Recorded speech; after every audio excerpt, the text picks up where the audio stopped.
2016 সালে group C D তে যতজন অ্যাডমিট কার্ড পেয়েছিল প্রত্যেকের ভাতা দেওয়া উচিত।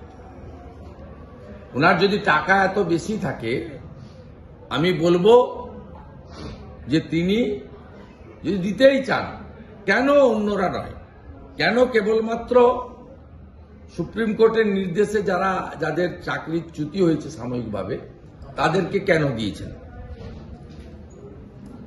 অতএব কোর্ট ঠিকই বলেছে, সরকারি টাকা এইভাবে দেওয়া যায় না। তবে মমতা বন্দ্যোপাধ্যায় কোর্টকে মানবেন কিনা আমি জানি না।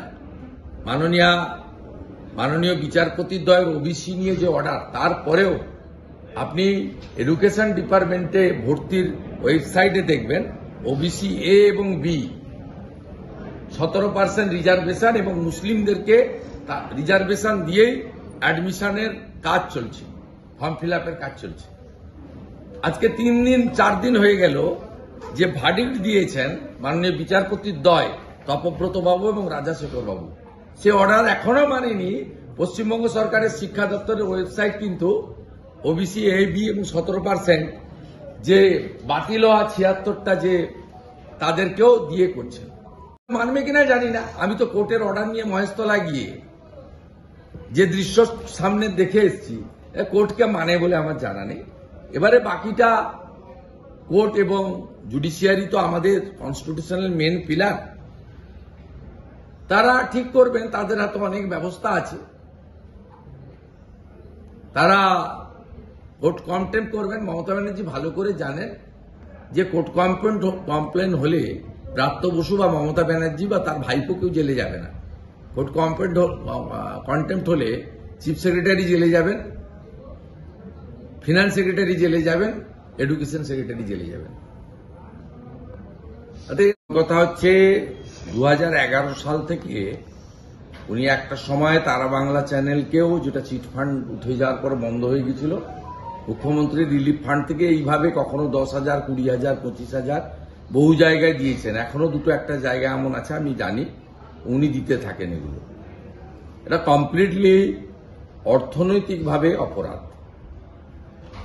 এটা ফিনান্সিয়াল ইনডিসিপ্লিন এবং ট্যাক্স পেয়ারের money, Reserve Bank of India থেকে ধার করা টাকা, স্টেট গভর্নমেন্টের বন্ড বিক্রি করা টাকা এইভাবে দেওয়া যায় না।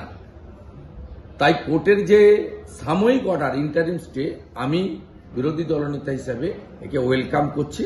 উনি 11 সাল থেকেই এ ধরনের ইলিগ্যাল কাজ করেন, এই প্রথম কোর্ট একটা অঙ্কুশ লাগালো এবং আটকালো। It's a welcome verdict, interim verdict. Secondly,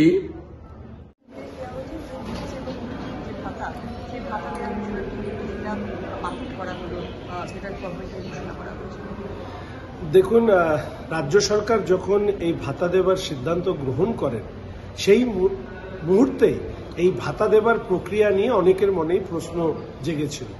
স্বাভাবিকভাবেই যারা এই ভাতা থেকে বঞ্চিত হয়েছেন বা এই চাকরি পরীক্ষায় অংশগ্রহণ করেও চাকরি পাননি, তাদের মনোভাবও কিন্তু সেই সময় প্রতিফলিত হয় এবং তারা স্বাভাবিকভাবে বিচার ব্যবস্থার কাছে যান।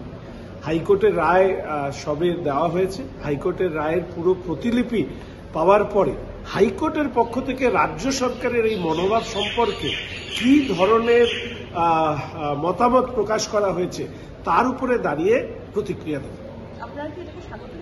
দেখুন, এটা স্বাগত বা স্বাগত না জানানোর বিষয় নয়। এখানে একদিকে সহানুভূতি, মানবিকতার প্রশ্ন আছে, আরেকদিকে এই রাজ্যের সরকার দুর্নীতিকে যেভাবে উৎসাহিত করেছে, সেই জায়গায় দাঁড়িয়ে এই ধরনের রায় রাজ্যের সরকারের গালে আরেকটি চপটাঘাত বলেই আমি মনে করি।